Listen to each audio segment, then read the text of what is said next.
Hello there, I'm Mark Wolf, and welcome to 7 more mods for TerraFirmaCraft. I hope you're having a wonderful day. So yes, today we're going to be looking at 7 more mods for the mod TerraFirmaCraft for Minecraft 1.20.1. All links to the mods will be in the description, so let's get started. First up, we have Firma Civ for Civilization. For now, Firma Civ is a boats mod. That's what's jokingly called.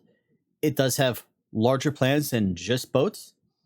I remember reading up about villages. But for now, we have boats and we have navigation. We have 4 new navigation tools and 4 new types of boats, and they actually replace the vanilla boats that would normally be available in TerraFirmaCraft. Well, let's start with the navigation tools. So we have our compass, which does use the same recipe that the compass does in TerraFirmaCraft. They are the same. But this one will always point north. So it's like an actual compass and not like a Minecraft one, which will point towards a lodestone. This will always point you north. That way, if you're playing without a minimap or world map mod, you can get your general location, or well, heading. We then have a barometer. This, when used, will tell you your altitude above sea level. So down here I'm at 7. And up here on this little hill, we're at 17. So it's another way to tell your elevation, especially if you don't have maps. Then we have our navigator's timepiece. So if I click this, it'll tell me that I'm 9.07 degrees east. If we use the control button while hovering over it, it'll open up the guidebook to its page. And here it explains, well, first off, it shows you the crafting recipe for it, but also explains that this measures your distance from the prime meridian. And so you can figure out how far east and west you are. 0 being at the prime meridian and also 360 being the prime meridian. And then every degree off of that is some distance. The footnote back here says that it's 1 degree is about 220 blocks. And then finally we have the sextant. This will show you your latitude and longitude based on the equator. And so I'm at 34.2 degrees north.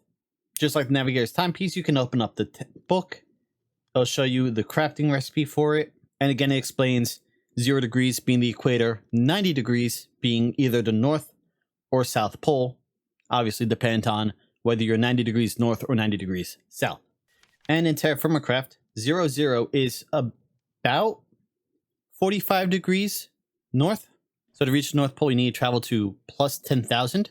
To reach the equator, you need to hit minus 10,000. And to hit the South Pole, you need to go to minus 30,000. And because Minecraft worlds, the way they work, every 20,000 blocks after that in either direction will bring you to the equator. So 10,000 is North Pole, 30 would be the equator again, 50 would be the South Pole, and it just keeps going. Obviously, if you limit your world size, you can set it up so that you have 1 North Pole, 1 South Pole. So that's your navigation tools. I am fairly confident with this mod, it actually disables your F3 locations. And it is advised not to really use a minimap or world map with this mod because what's part of the fun of it is having to figure out your location based on the navigation tools that you can craft. Okay, but it's a ships mod. What about the boats? So here we have a large prepared hide. We want to turn this into a waterproof hide. We have to soak that in a barrel with either olive oil or tallow, which you get from rendering blubber from whales. Once you have your waterproof hide, combine it with a little bit of lumber and some string, and you will get a kayak. The kayak is the only boat with an item form, meaning it's the only one that can be picked up and carried, which is useful for traveling across ground. You can put it down, climb in, and you can move on land. Obviously, it's pretty slow. But the important thing is you can break it and pick it up. Having a kayak paddle in your hand, which is just a twig and 2 lumber, allows you to move faster while in the kayak. So let's put it back down. And of course, being in the water, you'll move even faster than that. The second sort of boat slash ship you can make is where it starts getting fun and unique. we need 3 stripped logs. And there, it does matter which type of wood you use. Not all wood can be used here. We're using Douglas fir. And I'm actually going to need to shift that in a minute. But we need to have 3 logs in a row, faced like this. You then take your saw, and it could be any saw. I just happen to have a steel saw here. And you right click on the log. 5 clicks, you'll get 1 bit of lumber back, but you'll get this little more than half a slab of wood. And you just repeat that 3 times, and now you have the first stage of your canoe. You then take your axe and click each segment 6 times. And now you have the 3 components to your canoe ready to be set on fire. Use your fire starter to light it, and it'll take about 5 minutes, and once it's done, your canoe will be ready to be used. And so I'll show you the canoe once it's done, but while that is burning, we're going to jump onto the next boat, which is a simple rowboat. We need to make shipwright scaffolding, which requires 7 lumber, which is almost 1 log each, and we need 6 of these. We place them down in this sort of pattern here. So you want it to be a 3 by 2. Once the framework is laid, you then have to click 4 planks into each segment. So you're going to need 24 planks in total. Once you've added the 4 planks to each segment, you need to add 4 copper bolts. You get 4 copper bolts per copper ingot on an anvil. All right, so that's all of the bolts in place. Next, we need oarlocks. Oarlocks are made from a double wrought iron ingot, and you need 2 of them. So you need 4 wrought iron ingots. And when you're done, it will transform into the rowboat, just like this. You have 5 slots in the rowboat. This here, if you see that symbol on next to the cursor, looks like a wheel. That's the pilot seat. If you are playing single player, that's where you need to be in order to move the boat. Then you also have 2 seats. Those are extra seats for extra players. And then you have these 2 with a square. That's actually a storage slot.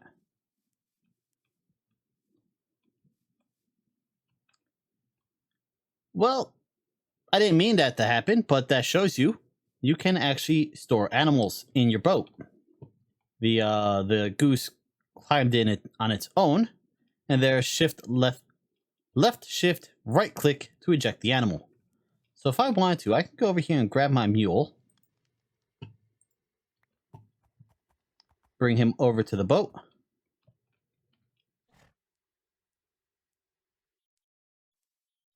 and now my mule's in my boat, which means I can actually take animals downstream with me to another location, whether you're catching animals for your farm or you're going exploring. You want to bring your horse because you're going to be traveling on land for part of it. If your animal's in the boat for more than 3 Minecraft days in a row, though, it will let itself out. So be advised of that. But here, the cool thing. So we've got these 2 slots back here.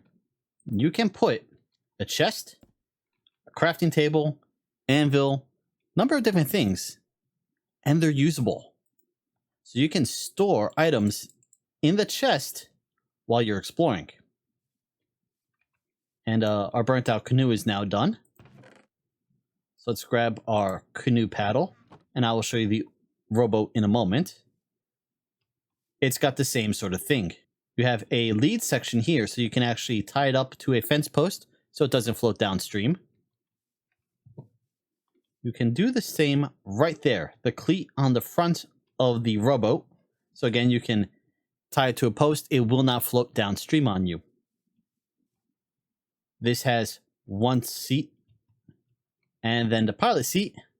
And I want to say I can pull these out by breaking them. Yes. Okay. I think, yes, I can store that in the open seat slot too. Can I store it in? Oh, there we go. So actually the rowboat can store 4 slots.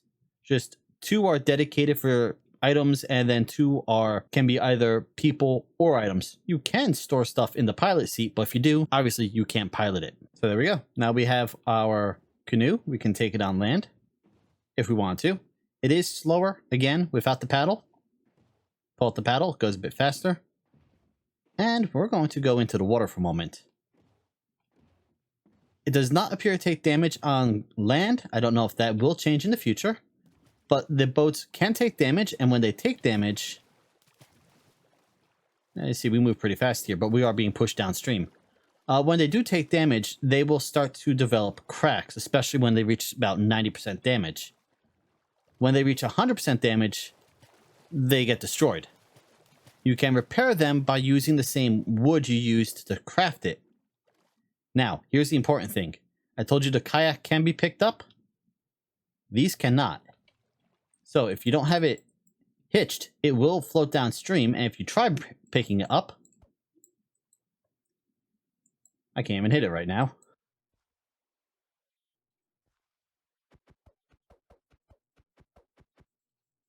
What? Oh, no, see, it's taking damage, it sank, and it broke. And when it breaks, you might get some of the resources back. Now, the rowboat can take oars.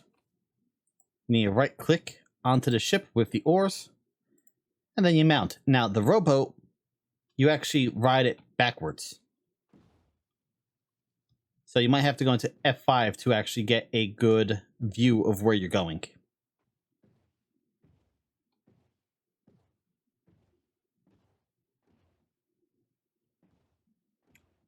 Just don't fall in holes, because then you're stuck. And then the final boat you can make is a sloop.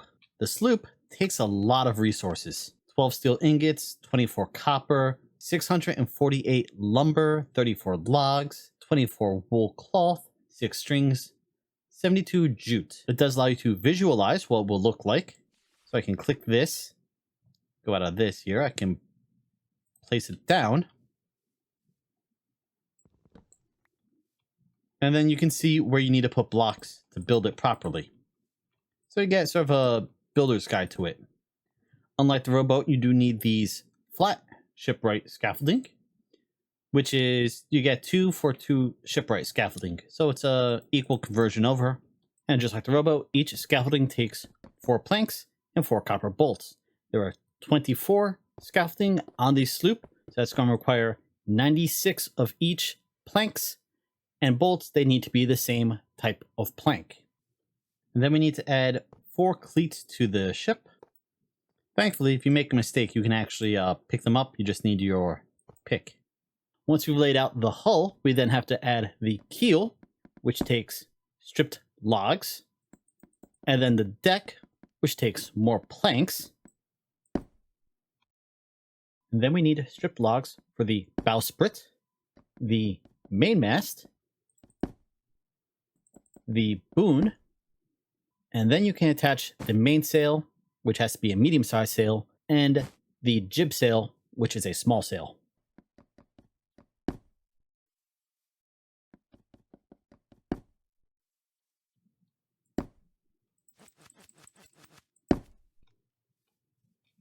And there we go. Now we have a fully completed sloop. Pilot seat at the back, right here.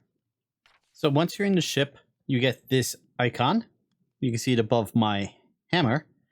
And it will tell you where the wind is coming from and its speed. The green arrow indicates the best direction to sail with that wind.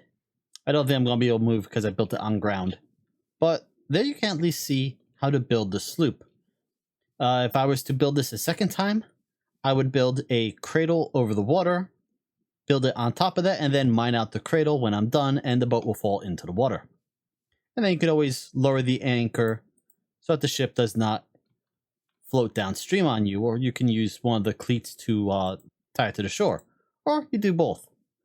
The sails do open and close by right-clicking them, or by traveling far enough away from the ship. It can hold up to 13 containers and up to 7 passengers. So obviously if you have 7 passengers, you can only have 6 containers. We can toss in our chests down there. We can toss a chest along the side there. Put our workbench there. Put an anvil there. So you can really go traveling down the world in just the one ship. Cannot place a large vessel. Crucible. No, cannot place the crucible. Okay. And you cannot place barrels either. Maybe sealed barrels. Let's try that quickly.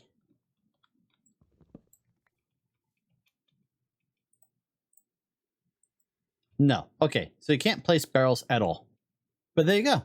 That's Firma Civ. At least for now. There's more to come in the future.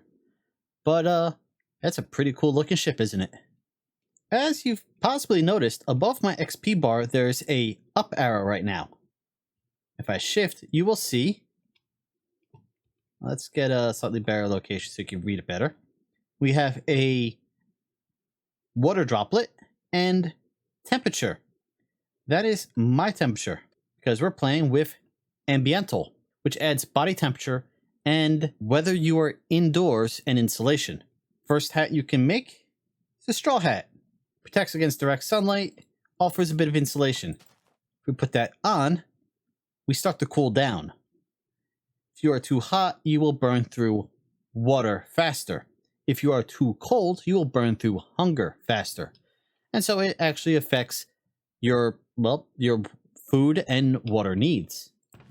As you see, we have a bunch of different clothing items here. I'll go over those in a minute, but first I want to talk about this, the house tester.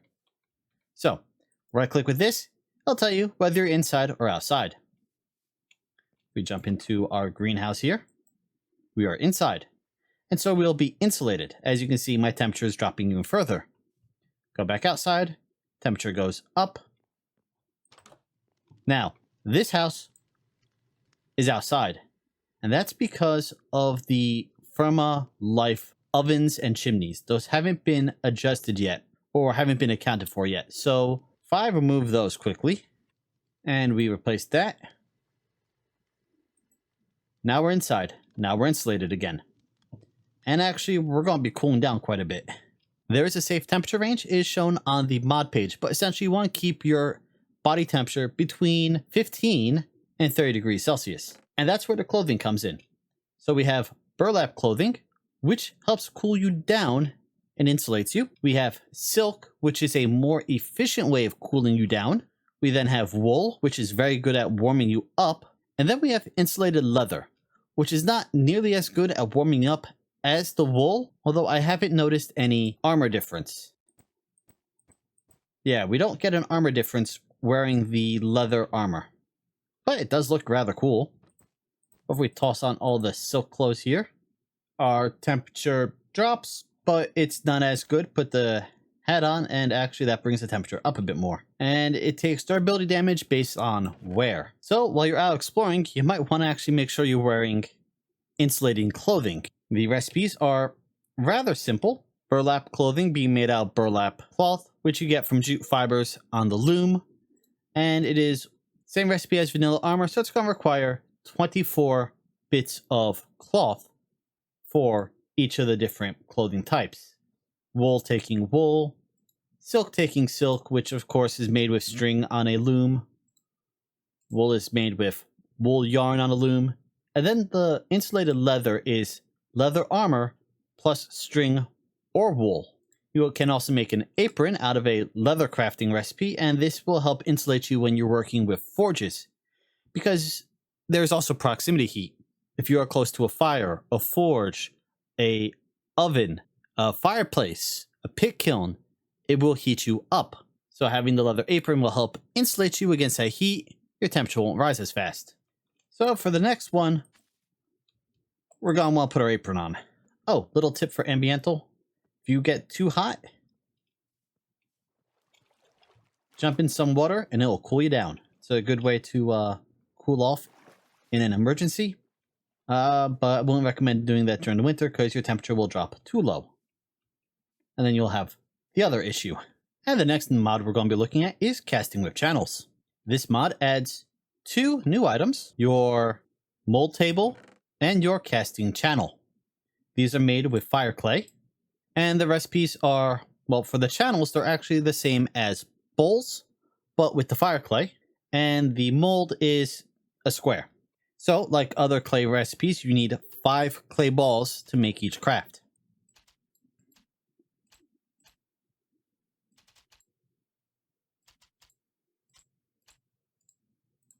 And then these need to be fired like other clay items. So once you have them done, that gives you the mold table and the channels.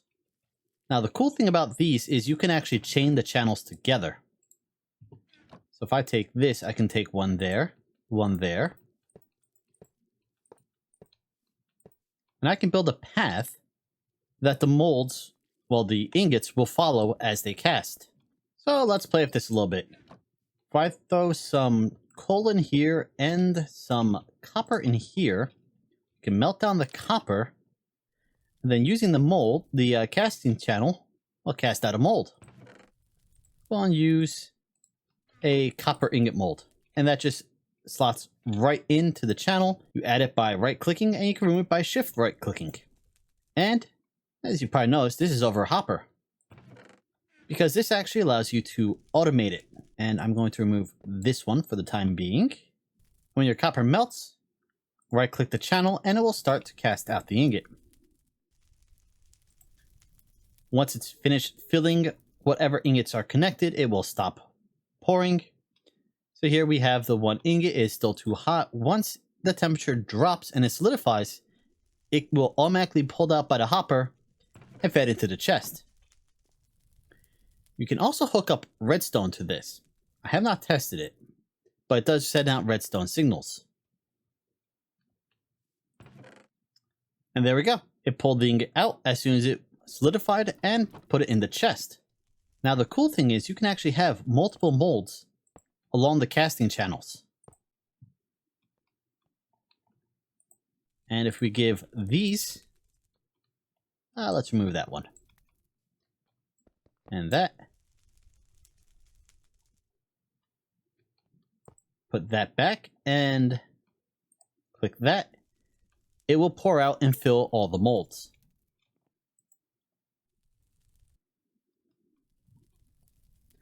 And again, once they cool down, you can remove them.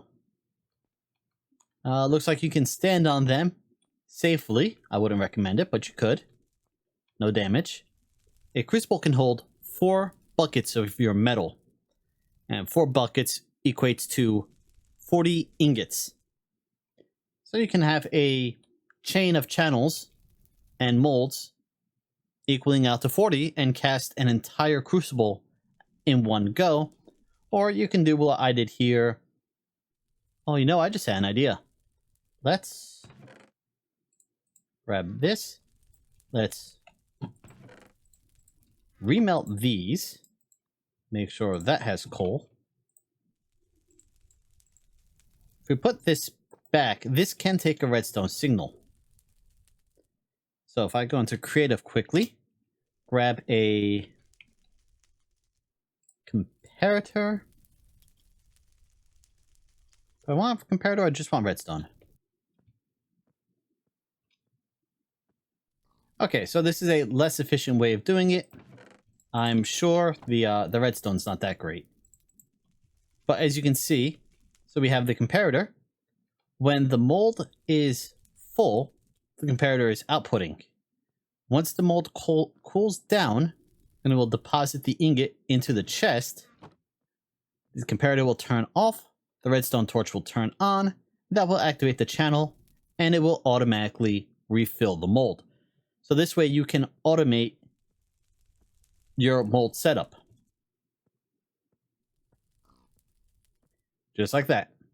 Now, if you look at the JEI for casting with channels, you'll notice that we have white chocolate, milk chocolate, and dark chocolate. These come from, well, chocolate from Firma Life. It also comes with the ability to make a heart-shaped mold. To make a knife, you just use a knife mold. The bell uses a bell mold. What you can do is, once you make these molds, Same way you make any other mold. You can put it into the channel. I mean, into the table. And then melt some chocolate. My forge appears to have gone out.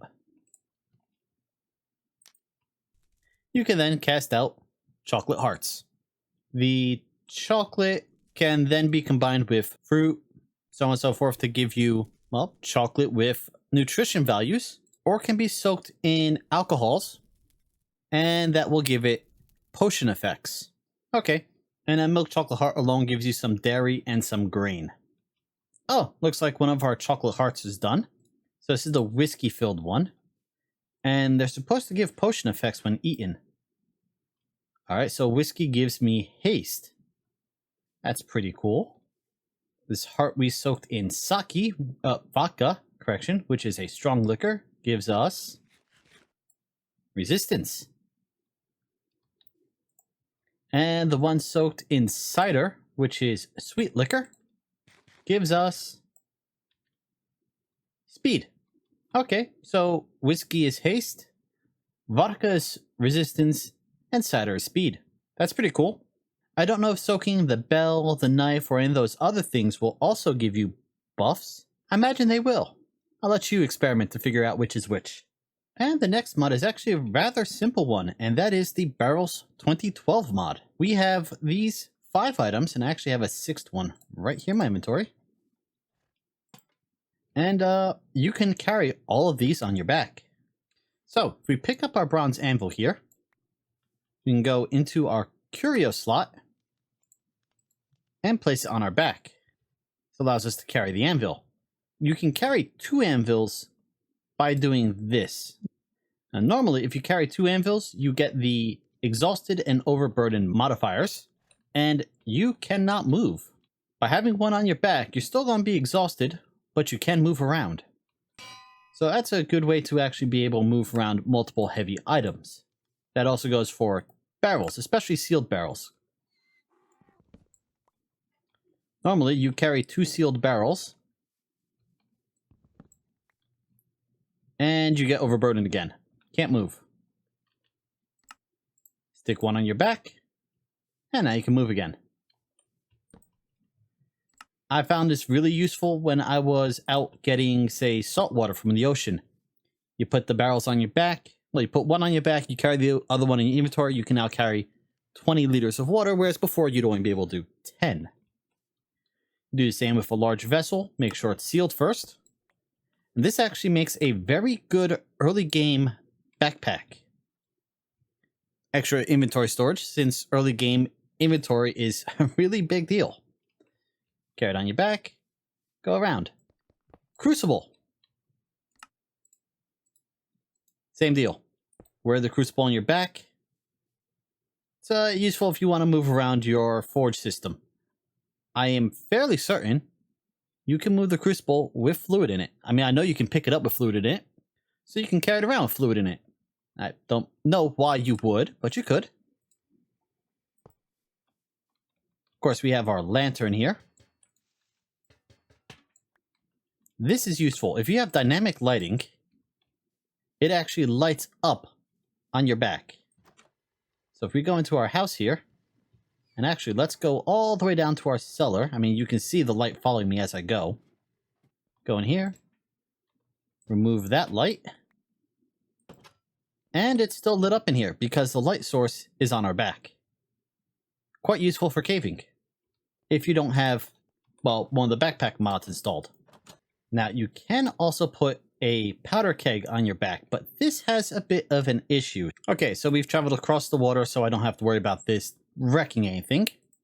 We can put gunpowder into the barrel, seal it, and pick it up. We can now wear the gunpowder barrel on our back.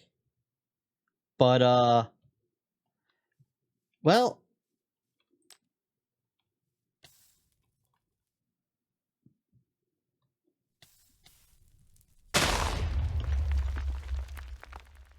that happens, so don't do it. And the next mod, the ore washing mod, really changes, well, the way you process ores. As you know in TerraFirmaCraft, you go around, you find nuggets on the ground.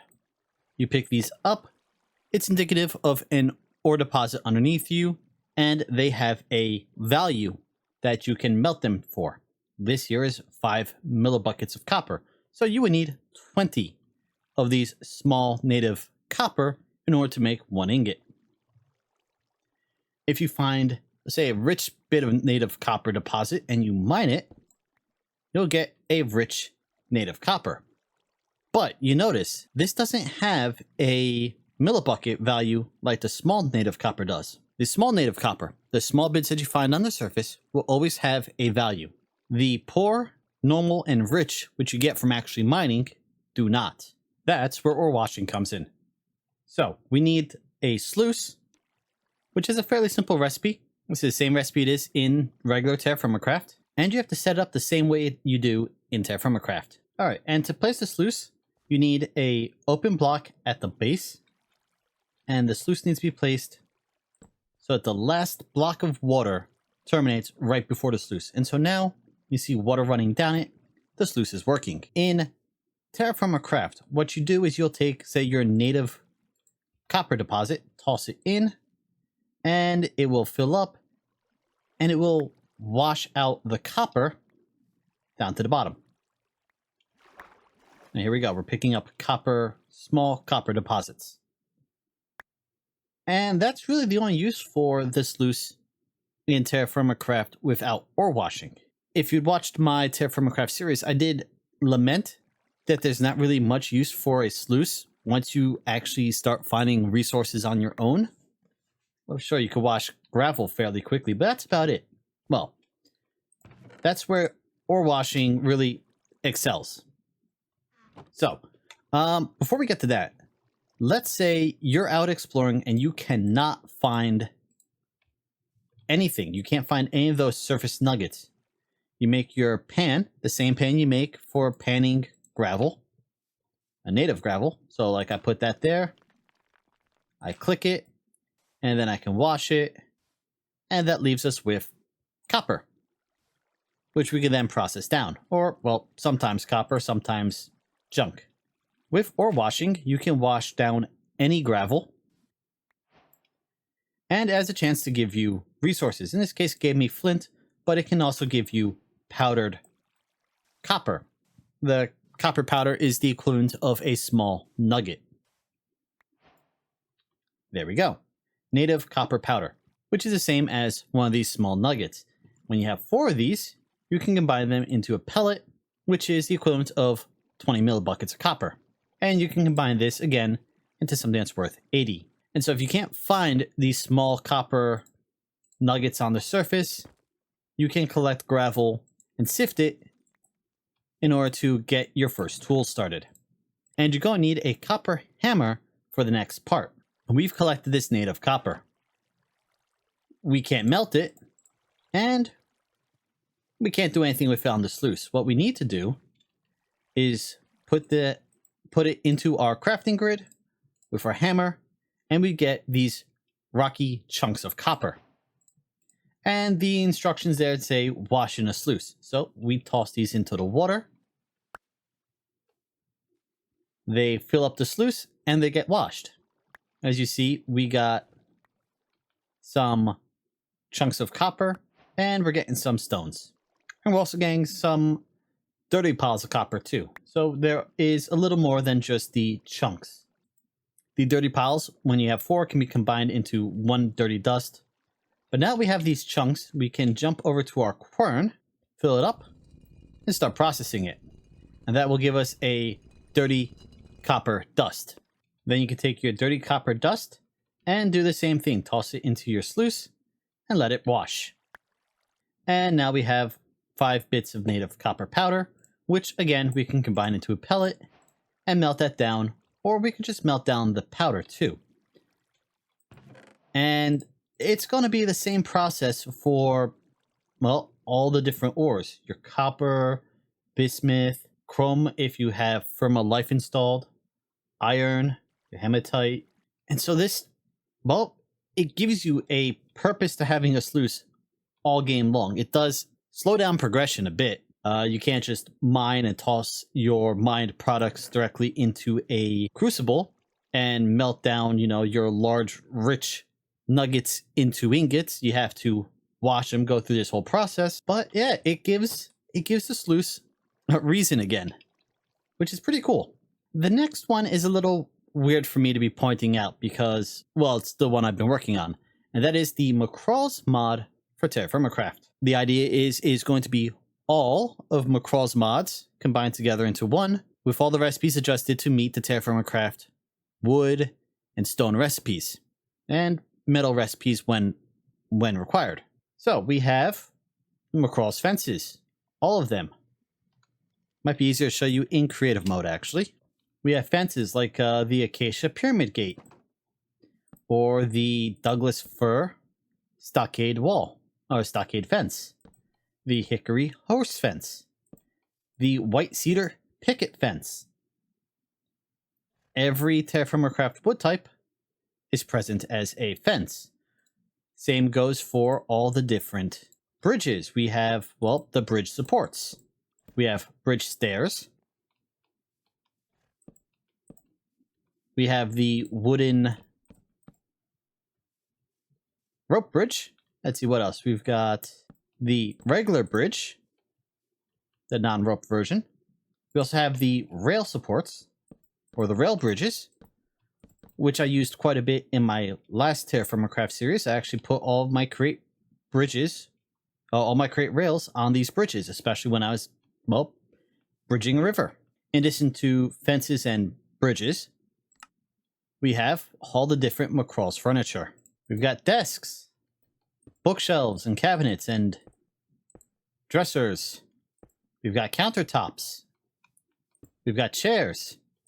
You can sit in the chair. Getting out, you sometimes get stuck. You need to jump. All the furniture follows the TerraFirmaCraft rules for storage. You can't put heavy, very large, and huge items, nor tools. So I can't store my tools in here, but you can store anything else. And then we also have the Macaw's roofs. So you can build roofs of varying shapes, types, and in all the different wood types and bark types as well.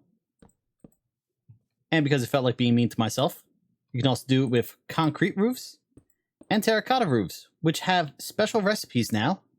The concrete can be made if you have Create and access to anything that does stone cutting. You can do the same stone cutting recipe, or you can now craft it with lumber in the exact same manner you do wooden roofs. Same for the terracotta.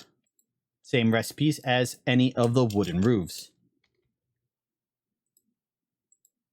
And that includes the rain gutters from Macaw's roofs. So now you can have, if I can click in the right location, not possible apparently, you can have rain gutters. And even some awnings. The plan is to add doors, fences, trapdoors, windows, and paths in the future. Not there yet. But yeah, if you want to decorate and you don't like the TerraFirmaCraft doesn't have a lot of decoration tools, decoration items, feel free to check out the Macaw's all-in-one for TerraFirmaCraft. And that brings us to our final mod for today. And for this, I'm going to need a spyglass. Hey, look, it's Mars. And, well, we have to go into creative to see this one, but if we lift up so we can see just over the horizon, well, you look at that, we got Jupiter. That's right, we have the Caelum mod, which adds, well, lunar cycles and separates the lunar cycle from being connected to the sun. Vanilla Minecraft, when the sun is up, the moon is down. Now, as you can see behind me, the sun and the moon are out at the same time. And so if I unfreeze time, the sky will, well, cycle on its own. And very soon, we'll get a solar eclipse. Yeah, too bad I didn't record this video about a month ago. And so it does have the same features as the Caelum mod. You'll have solar eclipse, you'll have lunar eclipse. You, of course, do have all the different planets. I have no clue what those two are. Pretty sure that's supposed to be Mercury. That looks like Neptune. No clue what that one is. That one I think is Saturn. It looks like it's got rings. Of course, we've lost it now over the horizon, but Jupiter was over there somewhere with all of its Galilean moons that you can see. Of course, have Mars. Oh, that's clearly Saturn. All right, well, if that's Saturn and Jupiter's over there, then what's that? Maybe that's Venus. Of course, it looks like it's got rings, so I don't know why that would have rings. But yeah, so we've got all the different planets visible in the night sky, or, well, in this case, in the day sky. And I thought I was going to get a solar eclipse, but they don't seem to be close enough together for it. Anyway, let's jump forward a little bit. There we go. The sun is setting, and the night sky actually has the proper planets. Let's get above the cloud cover here. Not the planets. I've already shown you all the planets. Has the proper stars. So, depending on where you are, we might be able to make out some constellations. Well, I can't tell, but if you keep an eye out, you might actually be able to pick out constellations in the night sky. So there you go. 7 more mods for you to consider for your next TerraFirmaCraft playthrough. Again, these are all for TerraFirmaCraft 1.20.1, and all will be in the description below. So, thank you for joining me today. I hope you've had a wonderful day, and I'll see you next time. Later!